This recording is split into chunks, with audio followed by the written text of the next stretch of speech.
Okay. Look at Doug. He looks all proper. In this video, I'm interviewing the mayoral candidate Luis Huang, who is a self-described Asian hustler. He is has a very unconventional campaign style, and so it's going to be a very interesting conversation. We're also joined by his campaign manager, who's a pretty young, outspoken guy. Natalie, you want to tell them about our sweepstakes? Yeah, so our sweepstakes is finishing on Saturday, which is very soon. September 12th. Yes, September 12th. And what you have to do is, again, make sure you're subscribed to us. After you've made sure you're subscribed to us, you got to fill out the Google form. We'll put it in the link below.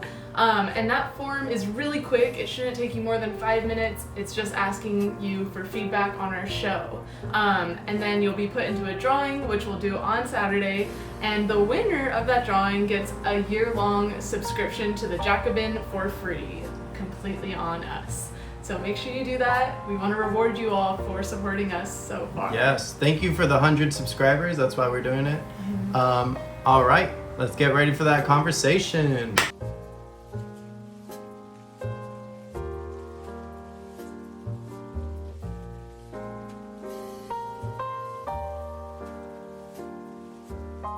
Luis.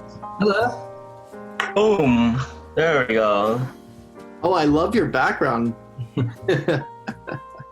Looking good. I'm just gonna do my interview like this. How does that? You should have told me. I would have gotten my cardboard cut out instead of right here. wait. My awesome campaign manager told me to dress up. Yeah. Oh, absolutely. A little shout out to the food banks out there. This is the Orange County one, right? Yeah, I think it is. Yeah. But it is orange. Nice. Yeah, no. Awesome. That's really awesome. So I want to just have you all get into it, introduce a little bit about yourselves, what your role is in this campaign, anything else you want to throw out there, a fact about yourself. We can start with Paolo. Go ahead. Well, thank you so much for having my candidate that I represent, Luis Huang, and myself as his campaign manager on your show. For my background, first of all, my name is Paolo Andrea Cruzalegui. I'm from Orange County, California, and I grew up here. I'm from I lived in the South Orange County area. Let me help him out. So I met Paolo via social media, right? That was when we first associated ourselves with each other. Yeah, indeed. And Paolo just really, we connected right away, cause I don't know about you, Johnny, but we're all kind of liberal and lefties out here, me and Paolo. So we shared everything that we share on Instagram, and Paolo gave it really hit me, cause he gave a little monologue on Instagram, and I've never seen that before. He just spoke from his heart for about 3 minutes. And honest, Paolo, if you remember that monologue that you did, and remember, this was like 2 a.m, and I was just like bored on Instagram trying to fall asleep, and I stumbled upon Paolo Cruzalegui, and I'm like, what is this guy with a funny name? And then he just dives into it with his monologue, and I don't remember all the details, and that's why if you want to put it on your show or something, it was just like, he just spoke for 3 minutes, and he just like connected with me on a very emotional level, and I'm like, brother, I just thought of him as like another casual acquaintance, and it's part of building me during the campaign, and I'm like, man, I did a air fist bump at that moment, and it was just like, just Paolo, just kind of just was that kind of guy, and look at him, he looks like a congressman already, Wait, so he sent you this monologue to apply? Was it like an audition to work for your campaign? No. It was what Paolo, do you want to talk about that video clip, the IG chat? Well, what I do recall is that how we met was when after I ran for delegates. I ran for pledged delegates for Bernie Sanders to go to the Democratic National Convention. Awesome. Yeah, so the average age for that race for people to run is actually 60 years old. A lot of older Democrats really represent the current Democratic Party. So it's a gerontocracy. So I was a staff member with the Young Delegates Coalition, and this organization is youth-led. We made a lot of news coverage on during the months following to the DNC, and we even got featured at the Democratic National Convention, and the organization and I were also featured on the Daily Show with Trevor Noah. Oh, so, whoa, really? Wow. Yeah. Okay, that's pretty awesome. How old are you? You seem pretty young. I'm 22, but I started getting involved in politics when I was around 16. And so it was during the high school, around my last year, I started having a political enlightenment because I was very socially conservative. But then I changed my beliefs to left wing completely. So, well, now I'm a socialist. Yeah. What would you say spurred you to just jump into socialism? Was there like a single event, or was it sort of like a transition? Well, I would say it's the steps, but I would say people begin with not knowing a lot of things. That's why they're very conservative, which is a synonym for simple-minded. And not to be making it as an insult, but that's where I wanted to help people be more informed on a political literacy, essentially, to help them understand more of the left-wing positions and such to my peers and such, because I grew up in a very conservative community. It's in Orange County, you might know that it's known for Reagan and even Richard Nixon. Mm-hmm. I like that you say that conservatism in a way is simple-minded, but you don't mean that as an insult. And I think I find it hard myself to not be condescending. Let's say when conservatives or even more centrist people attack me or question what I'm saying, I find it very hard to have that patience. And so sometimes I come off very abrasive, and I wonder, and this goes into Luis, your style at times I think can be considered a little bit abrasive, but not just abrasive, but sort of unconventional. Why did you want to make that your approach for this campaign? Because I have no patience for bullshit. I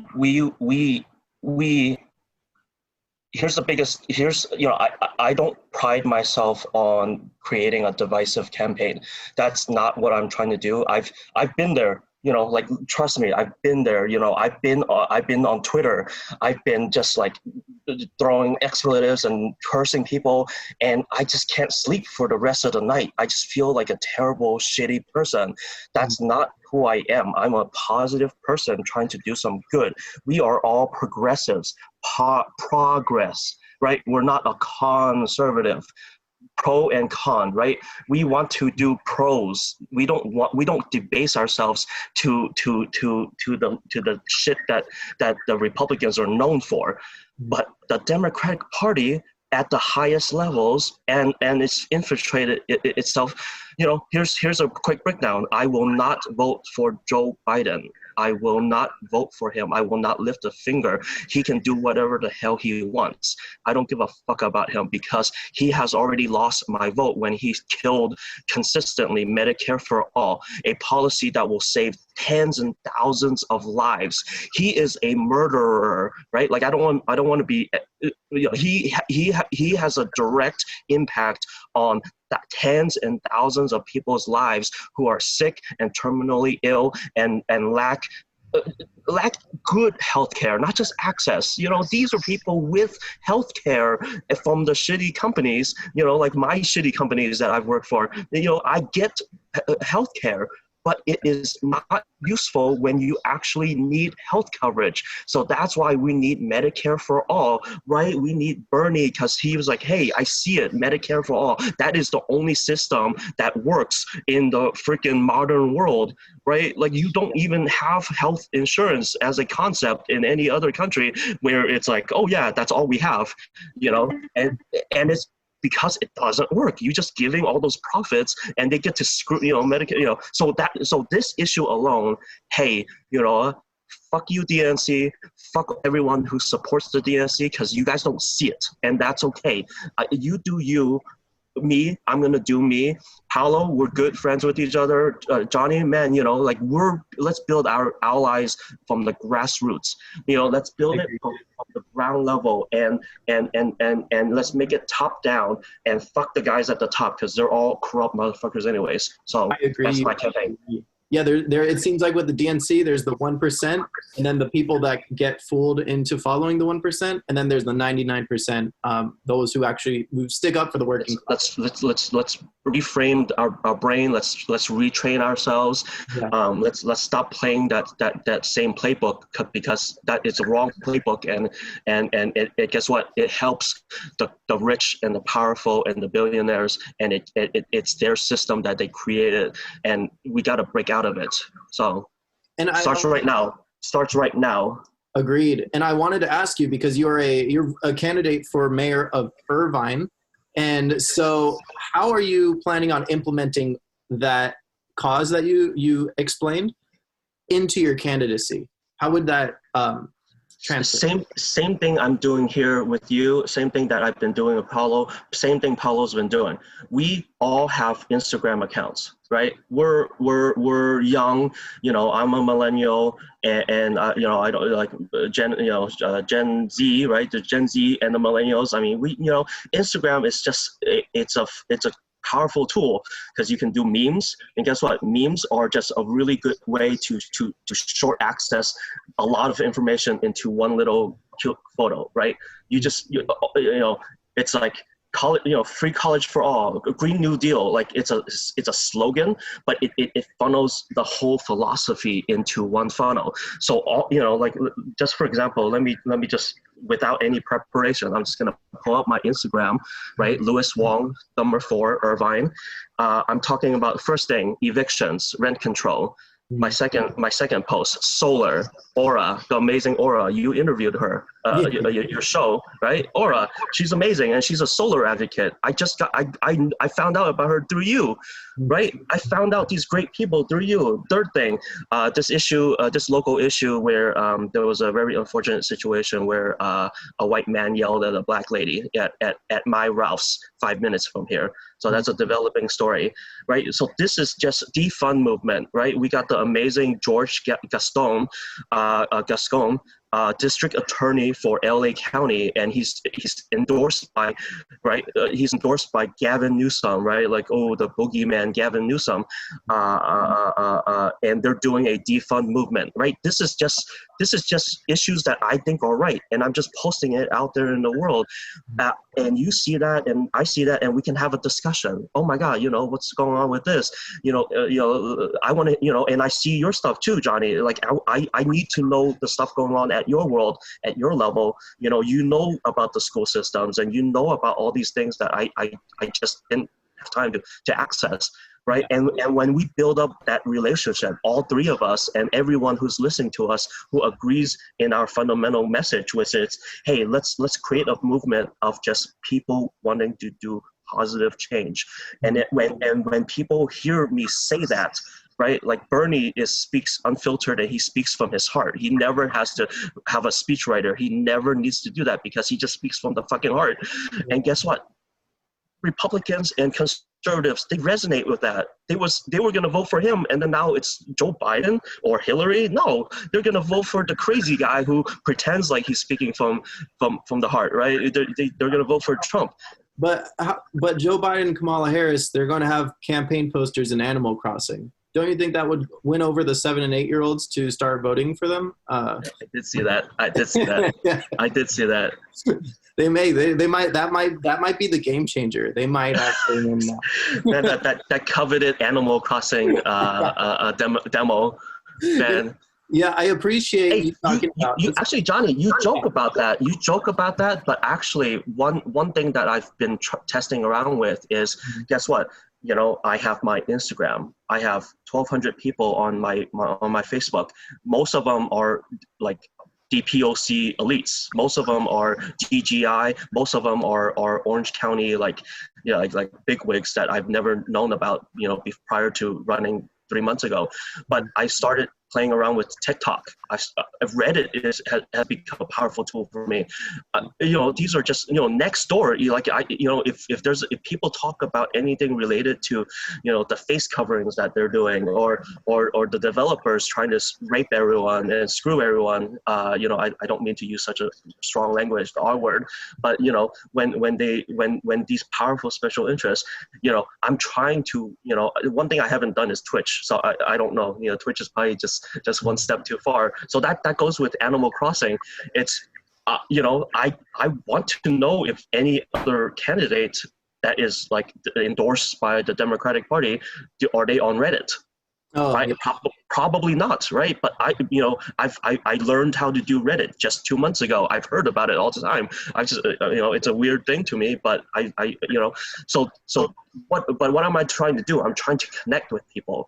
I'm trying to get my message out there. And once they connect with me, they might disagree with my choices. You know, I have very close friends who are no longer friends with me because I'm not voting Joe Biden. Whatever their background is, I respect their opinions, but you know, and vote for Trump, and that's completely fine because they think they are trying to do some good. So we build connections through that shared interest of, hey, your religious values and my moral code are aligned.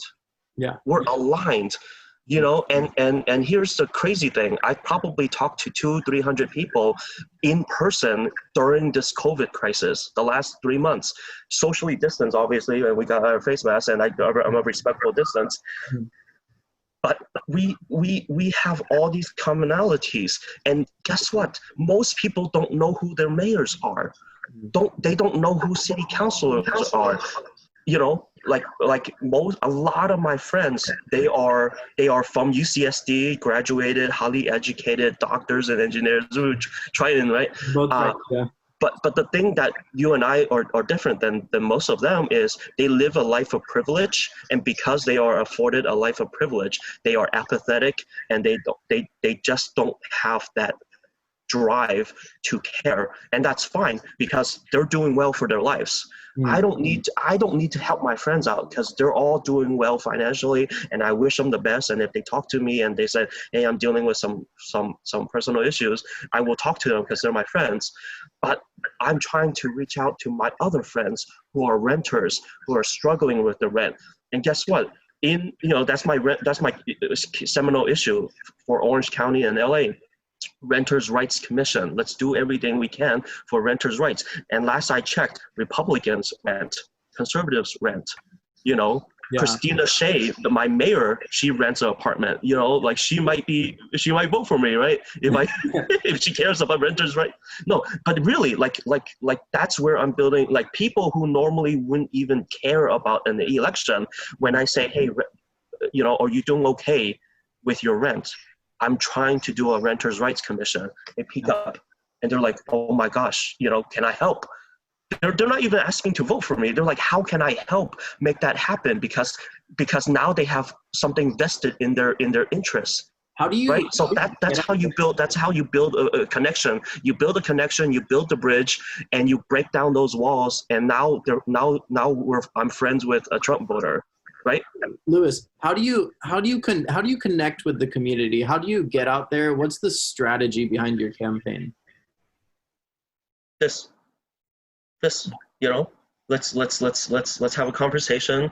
Honestly, if anyone will listen to me for 5 minutes, I can probably get a pretty good like, I'm just talking about things I care about. Mm. Okay, here's my political like bona fides, right? I was a Obama canvasser precinct captain in La Jolla. Remember La Jolla, right? So I was in one of the Regency apartments or whatever, and I knocked on 1,000 doors for him. I went through every, this was 2008, right, for his first campaign. I knocked on every door in my apartment as his precinct captain, and I talked to hundreds of people. Then years later, 2 years ago, I worked for Katie Porter.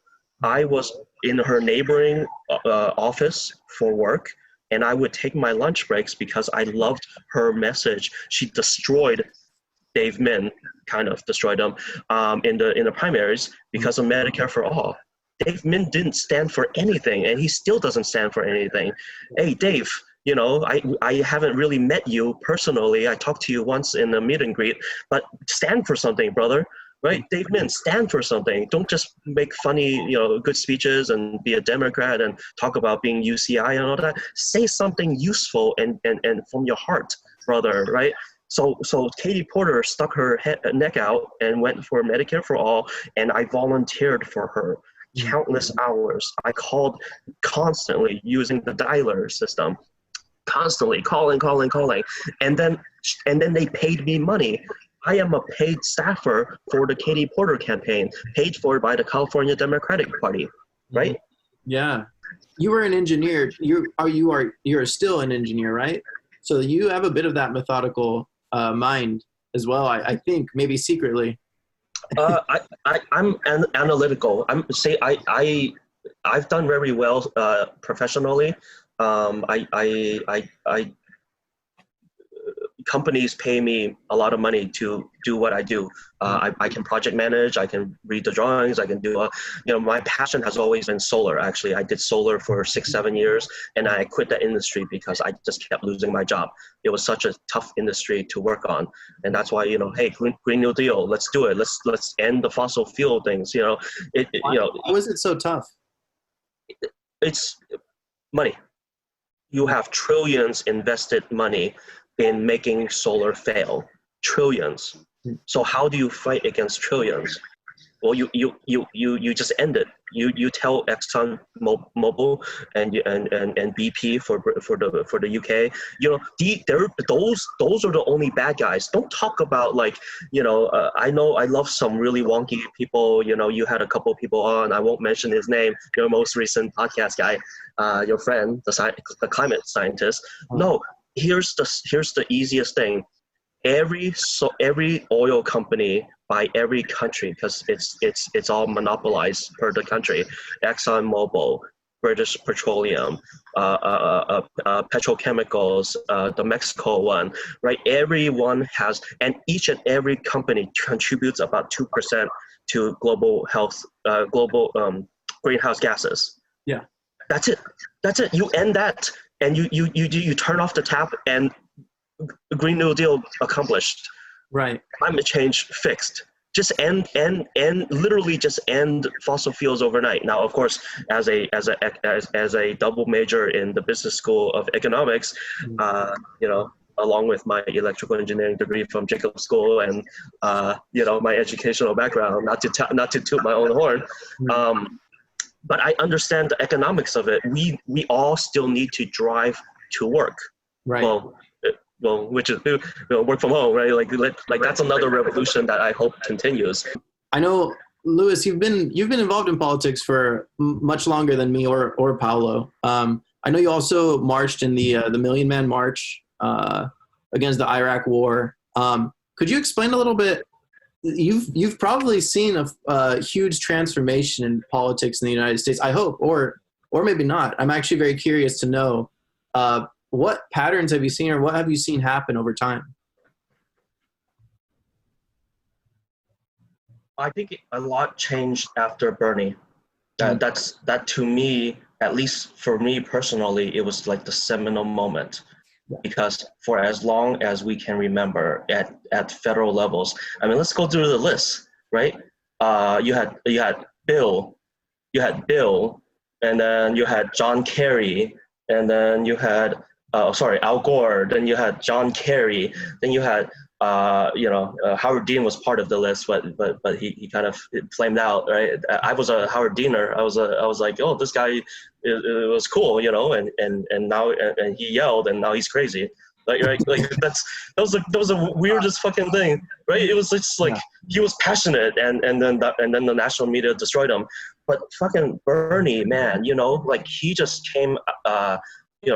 Everyone knows his history by now, but like he really shook things up, and like the anointed one, right? Hillary, anointed one, like Joe Biden, the anointed one.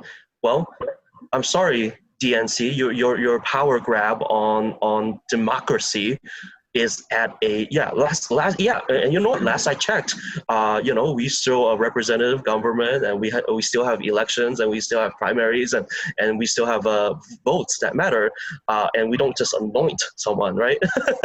So it's like hey, your stranglehold on and now it's like, do you even want to be endorsed by the DNC? Do you want to be endorsed by the Democratic Party? Because those primaries, you're falling left and right because it's a failed playbook.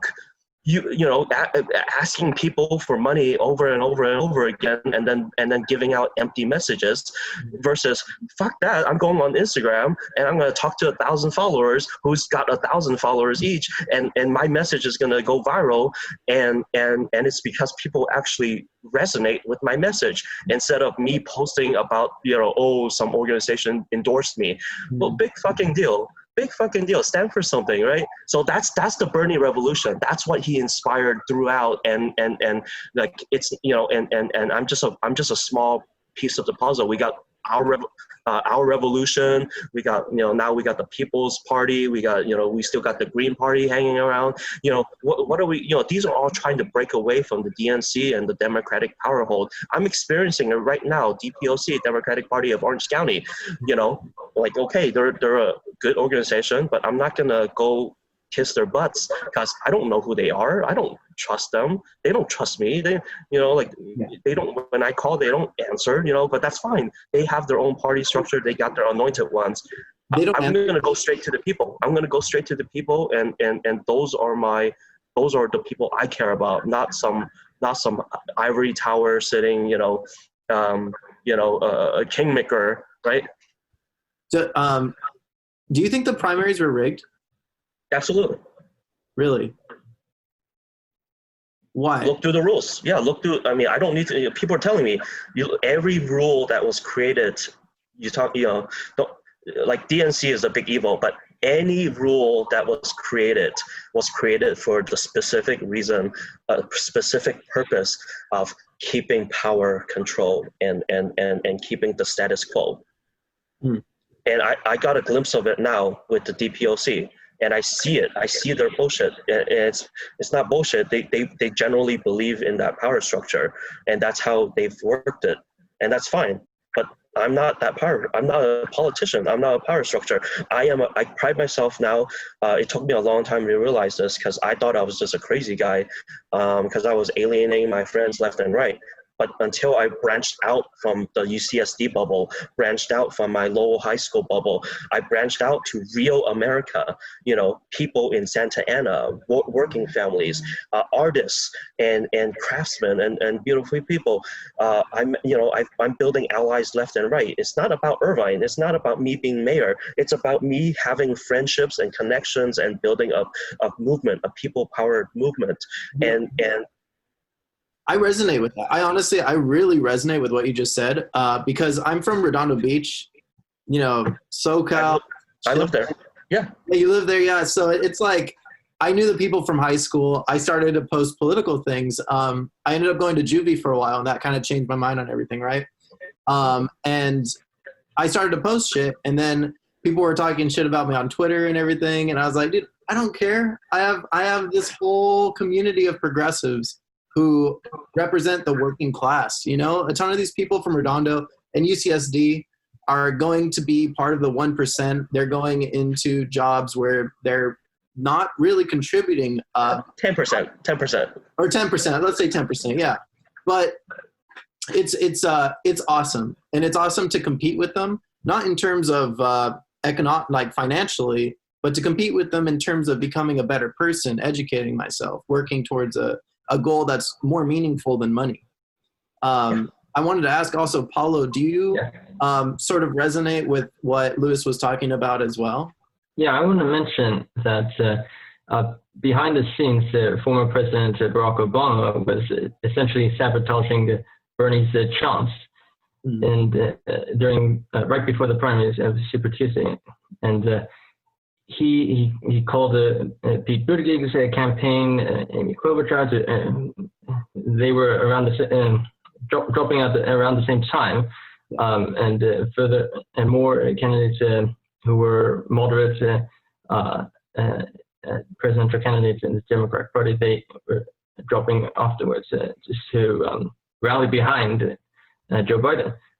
So that's how it was seen that Obama was sabotaging the election for Bernie's chances. And he's just a complete movement killer.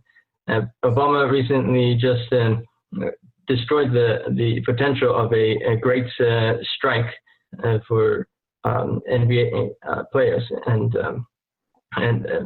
to grow into more sports players to rally behind the working class. Mm-hmm. Yeah, I know. It's frustrating because there's a lot of people, also from UCSD as well, who will watch sports, who care deeply about sports, not so much about politics, and they actively avoid it. It was incredible to see for a little bit star athletes saying, "I'm not going to play," and I know Obama was behind talking to them, basically telling them, "Shut up and dribble." And it's frustrating to see people like this. I know we have even Ed Markey, who's running. His election's actually today, and we had Beto and Nancy Pelosi endorse Joe Kennedy, who I don't get it. It's name recognition and platitudes, but that's what a lot of these neoliberals do. Is they run on Joe Biden, Hillary Clinton. It's the name recognition. They've been around for decades, and again, that's why they're a bad candidate. Is Trump is going to use this against them if they have a debate. I don't know if they're even having a debate because Pelosi doesn't think it's a good idea. I don't know. But basically, they're doing the opposite of what your campaign is doing, because you're ready to have a dialogue with anyone. You're ready to talk to Trump supporters, be friends with Trump supporters. And so I'm really impressed by how the both of you met, because your styles are very different, like you mentioned, but also how you two are willing to just get out there. I think that's ultimately what the progressive movement is about, is forming a coalition. I submitted my paperwork, right? Lifelong Democrat, good party guy, right? Supported these great people, right? Obama, I supported Obama, right? Now it's like, right? Now Katie Porter, right? I supported all these people, and I went to them and I'm like, hey, maybe they'll mentor me. Maybe they'll give us, no, they gave me the cold shoulder. They gave me my minimum 15 minutes. And I talked about 15 minutes about exactly how I'm talking now. I was like, hey, let's build a revolution. Let's build on this. Let's build on this. And they're like, okay, thank you. Bye. Get out, please get out. Right. But here it's like the Central Committee has like 87 people, majority white. Right, a sprinkle of other diversities in there. It's like 80 people. They never cared to reach out to me personally. They had my information. 7 of them were from Irvine. They never cared to even send me a courtesy email. I would not do that. I would not do that to anyone. Anyone reaching, like Paolo, right? 22-year-old young kid. I'm like, what is this guy? What's his agenda, right? Like, but I would never give him the cold shoulder. I'll be like, hey, let's talk. Hey, tell me about yourself, right? I would take the initiative and I would reach out. That is what makes a good leader. That is, name any general or any CEO or anything like that. You take the initiative and you try to lead people and inspire and set by example. DPUC, they didn't do that. They're 80 people Central Committee leadership. I didn't get that warm and fuzzy mentorship, right? And then guess what? They do a webinar just this weekend on, hey, demystifying the running for public office, right? And they brought in their A-list list of African American candidates, right? You got Letitia Clark, you got these these up and coming really good progressives, from what I can tell, and they go on, and 20 people show up to hear them out. And it's like when you dictate top down, well, we're not worker bees, we're not drones, we don't follow mindlessly. It's gotta be bottom up. So what I mean by that is, hey, the Democratic, the DGI, Democratic of Greater Irvine is the biggest organization here. I called I called one of the membership people. I was like, how many paying members are there? 100. There's 100 paying members. Why would I waste my time on 100? But they think that their voices represent the 100,000 Democrats of Irvine. I'm like, no one knows who you guys are. I've never heard about DGI more than a couple years ago. So that's where I'm coming from. It's like, hey, you do you do what you think is best, but here's what I'm trying to do. Or not vote. I am voting for Farrah Khan, my challenger. Like we collectively are challengers against the shithead that is Mayor Christina Shea, right? Just Google Christina Shea UCI students, and you can see what kind of shithead she is. She got caught, right? So we're all trying to take her down. But I'm a math guy, right? Yeah. Wait. What did she do? She got. Okay, so this was 2 months ago. Let's do a little flashback. It was 2 months ago, the first week of June. It was like June 3rd or something, right? We are just dealing with the aftermath of George Floyd. We are just dealing with the aftermath of the Black Lives Movement. Hate Can't Wait. It was maybe a couple days away from making national news, and Christina goes on her balcony. She gets recorded by Mark Nugent, no comment. She gets he's infamous here in Irvine. She goes on it goes on Facebook Live, and basically you had about 20 students outside her apartment. They were shouting slogans at her. They were blah blah blah blah blah. UCI kids, right? 22-year-old kids, 21-year-old kids, and they're like, we need help with rent. We can't afford our rent, right? So she goes out on her balcony. She's on the second floor, and she says to them, "Get a job, you lazy kids," right? Essentially, like, this is all done within like 60 seconds. If you have 60 seconds, Google it. Mayor of Irvine, UCI students.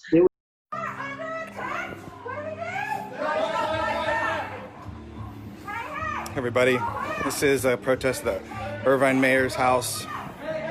It subsided a little bit, but they are asking, they want free rent.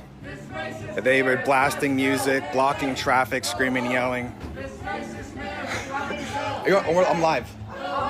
If you want to. Yeah, you can. I'm Mayor Christina Shea, and these are UCI students demanding free rent, demanding the Irvine company open up their apartments to allow them to move in and have free rent. They're not children anymore. When you become an adult, you work, and they obviously are not working. They're out driving around threatening people.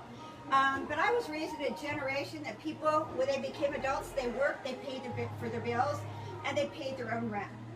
So now we have UCI students that are coming to the mayor's house, to the chancellor's house, disturbing all of our neighbors and trying to make a statement that we owe them free rent, which we do. Yeah. So listen how they talk. If children up here, So- and they're using cuss words. So the UCI students that want your house for free. So- They're off of my driveway. And there are, the police are here. So you and Farrah are both running against her. He's the incumbent, and so I'm voting for Farrah, and I'm endorsing her.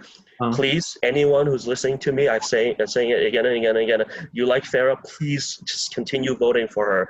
I am reaching out to the 50,000 people who stayed home 2 years ago. I am reaching out to 50,000 people who don't even know who Farah is, has no idea who their mayor is, like Christina Shea. Who's Christina Shea? How do you spell Shea? Right? Like they don't know their mayor. And we are a big city. We are a big city, and a lot of people didn't even take the time to Google the name of their mayor. I'm trying to help you out. This is my story, but let me tell you about our mayor and why she's a cold-hearted, B word. Bitch, it's a B word. I don't want to, just to clear things up. But hey, but I'm still telling them not. They don't need to vote for me. Let's not vote for Christina Shea. So I'm polling supporters from her. Yeah. Right. I've talked to her supporters and I said, have you seen this 30-second clip? And they're like, oh my God, that's my mayor? Yeah. I was gonna vote for her. She's terrible, right? Like I'm a good church goer. I go to church every Sunday. That doesn't seem like a good, compassionate woman. So, like this. Yeah, it sounds like you're taking the Eugene V. Debs approach / sort of Bernie Sanders, where you're the socialist alternative, or at least democratic socialist for now. But you are basically running to spread the word and have a dialogue with as many people as possible, because Debs ran 5 or 6 times, obviously never won, huge socialist in the early 1900s, but got a lot of votes. He got a lot of votes. Yeah, he did actually, especially towards the end when he was in prison, he got a lot of votes. And so he spread the socialist message, and Bernie Sanders took that to a whole nother level. But you're doing it locally, and I think that's really important, and that's again something I resonate with as well, having the show. I just want to grab people I know, bring them on the show, follow new people, make connections, and it's very fun. I enjoy just having these conversations. I see you having fun in your podcast. Yeah, and it's like I'll always make a post on Facebook or Twitter, but the thing is it's so short, and then it's easy to get mad at people. It's easy to be condescending and angry, snarky, and yeah. Which is a whole art form in itself. But I really like the person-to-person connection. Another question I wanted to ask you. You said you like sports, but I was wondering. You mentioned Twitch. Do either of you play video games? Not really. Like No? I have someone gave me a Wii, but I haven't really played it. It's like after all this going on, like. Why do I play the Wii when it barely gives me any entertainment, when I can spend a little bit of time either with my family, right? Like number one is always family, making sure I do my job well, right? So I can afford the mortgage on this house, or if I really want to relax a little bit, I watch a little bit of YouTube. Right, like I have zero life now. It's work, family, and then I'll try to squeeze in like sharing some tweets and then doing some Instagram stuff and then every once in a while on a weekend I'll sneak out for a couple of hours, because my wife likes to sleep in, so I sneak out a little bit for a couple of hours and I try to talk to 40 people. Nice. That's awesome. What kind of YouTube videos do you watch? I listen to a lot of space stuff. I listen to just people making their own documentaries and talking about galaxies and like solar oh my God, I'm forgetting all the terminologies, right? The nebulas and or I listen to like history stuff. I got into like this guy called the History Guy. Like literally, that's his thing. History Guy. He gets millions of views. Just like things that makes me relax, and I get to just zone out. I shut my brain off a little bit and just listen to some cool stuff about science, about the stars.